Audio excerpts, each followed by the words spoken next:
ऐसी तबाही!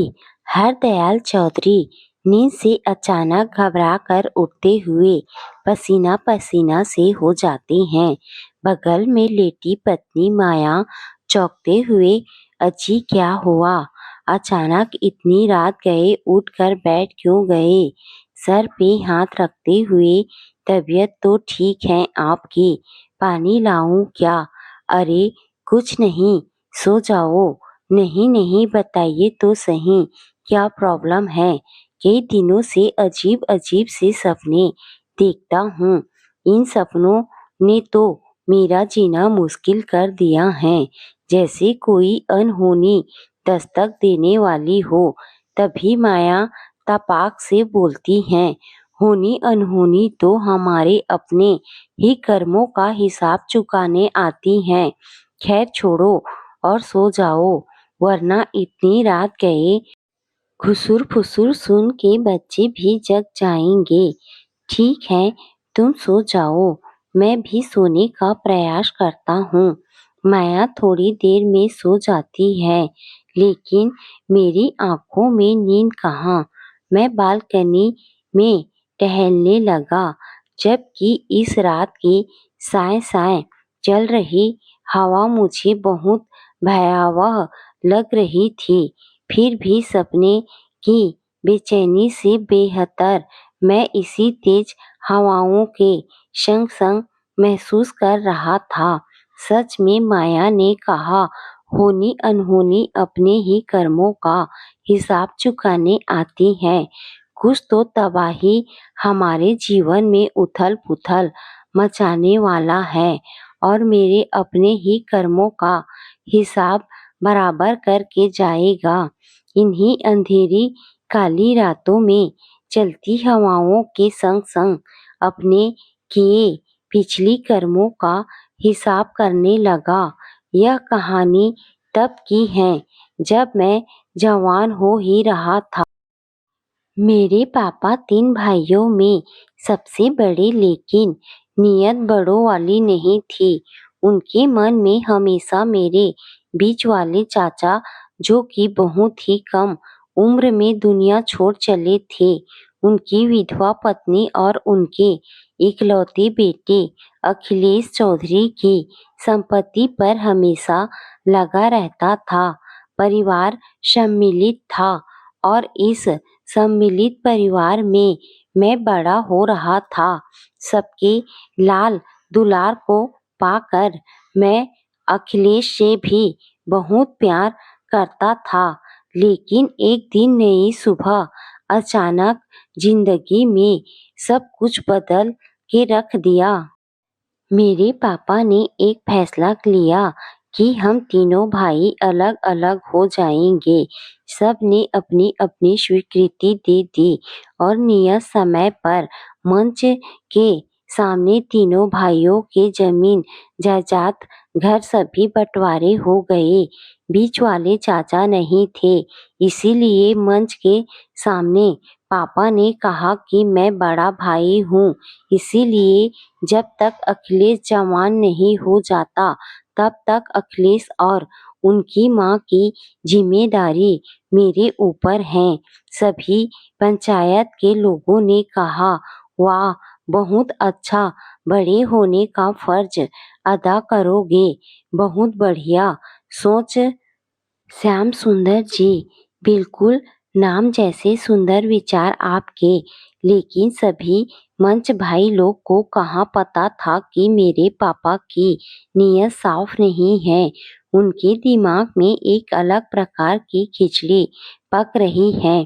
ठीक बंटवारे के कुछ दिनों बाद मेरे पापा एक रात एक बड़ी योजना बना डालते हैं। उन्होंने मुझे अपने पास बुलाया और बड़े प्यार से बिठाया। मेरी माँ को बोले कि आइए, दोनों छोटे बच्चों को सुला दीजिए, सुला के फिर यहाँ आइएगा। थोड़ी देर में मेरी माँ आई। पापा ने जो योजना बनाई वह इस प्रकार से उन्होंने हम लोगों को बताया। उनके अनुसार मैं अखिलेश को बेहोशी की दवा देकर उसकी निगरानी करता। मेरे पापा मम्मी के सहयोग से चाची से जबरदस्ती करके सारी जायदाद अपने नाम करवा लेते। उनका कहना था कि हमारे 2 बेटे हैं और उसको एक ही बेटा है, उसको ज़्यादा संपत्ति मिल जाएगी। मैं विरोध भी किया, लेकिन मैं बचपन से ही अखिलेश से बहुत प्यार करता था, अपने भाई के समान ही। लेकिन पापा ने मुझे 2 तमाचा कस के मारा और कहा, यह नहीं करोगे तो घर से निकल जाओ। मैं भी डरते डरते हामी भर दी। यह प्लान कल के रात की थी। नियत समय पर योजना मुताबिक मैं अखिलेश को न चाहते हुए भी 2-3 थप्पड़ पहले मारा, फिर उसके मुंह में बेहोशी की दवाई देकर उसकी निगरानी करने लगा। चाची के चीखने चिल्लाने के बावजूद भी चाची बिल्कुल नहीं चाहती थी, तब भी जबरदस्ती से पापा ने सारी जमीन जायदाद अंत में अपने नाम करवा लिए। इधर अखिलेश बेहोशी की दवा देने पर भी बेहोश नहीं हुआ। वह सारी घटना को देखता रहा और चिल्लाता रहा, मैं इस अपमान का बदला लूंगा, मैं इस अपमान का बदला जरूर लूंगा। ताऊ जी चुन चुन के लूंगा।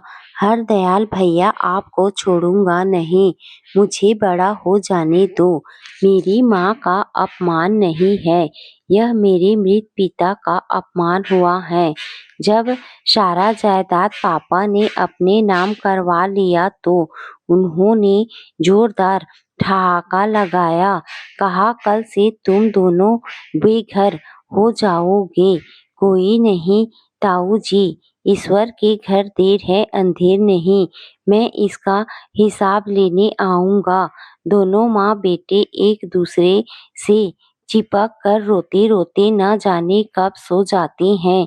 नई सुबह नया जैसा कुछ लग ही नहीं रहा था। दोनों माँ बेटा को फिर भी लूटे हुए निकल गए, नई आशाओं के साथ। बालकनी में पता नहीं मैं कितनी देर ख्वाबों की दुनिया में सैर करता रहा। अचानक चिड़ियों की चहचहाहट से मेरी ध्यान भंग हुई। मैंने देखा कि सुबह होने पर है, अपने कमरे में चला गया। सोचने लगा कि समय कितना जल्दी बीत जाता है। हमारे भी बाल बच्चे बड़े हो गए। माता पिता जिन्होंने बेईमानी की वह भी स्वर्गवास हो गए। पता नहीं अखिलेश की भी दुनिया सजी होगी या नहीं। 2-4 दिन किसी तरह बीता। एक दिन अचानक से दोपहर में एक नौजवान हट्टा कट्टा आता है और बिना किसी परमिशन के पूरे घर के तोड़-फोड़ मचाने लगता है। अरे रुको रुको, कौन हो तुम? उसने मेरे ऊपर एक जोरदार तमाचा लगाया। मेरी पत्नी बच्चे सभी हैरान हो गए। अरे बताओ तो सही तुम कौन हो, अपना परिचय तो दो। हंसते हुए, मैं हूँ अपनी दादी का पोता, अखिलेश चौधरी का पुत्र। अपमान का बदला तबाही है नाम मेरा। मेरे पापा मेरी माँ सभी रोने लगे। माफ कर दो बेटा, माफी। मैंने जो अपने पिता को अपनी दादी को संघर्ष करते हुए देखा है। अखिलेश चौधरी भी उधर से आते हैं तेज आवाज में। वक्त मेरा भी बदल गया है। मेरे बेटे की वजह से आज मेरा बेटा बहुत ही अच्छे पद पर कार्यरत है। उन सारी संपत्तियां जिसके लिए आप बेचैन थे, जिसके लिए आपने आपके पिता ने अपनी नीयत खराब की। हरदयाल सिंह, मैंने कुछ नहीं किया, आपने अपने पिता का साथ दिया। एक नादान बच्चे की आंखों के सामने उसकी माँ से जबरदस्ती सारे कागजात अपने नाम करवा लिए। जिस समय मुझे सख्त जरूरत थी आपकी उस समय आपने मुझे रोड पर खड़ा कर दिया। आज कहते हैं माफ कर दो, किस हक से? अभी-अभी मैं तुम्हारा सारे कागजात वापस करता हूँ।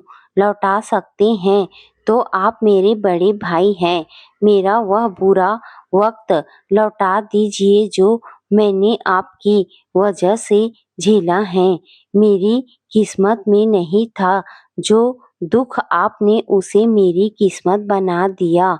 अब आप ही तय कीजिए कि उस अपमान का बदला मैं आपको रोड पर खड़ा कर दूं, आपकी सारी संपत्ति की बोली लगाकर।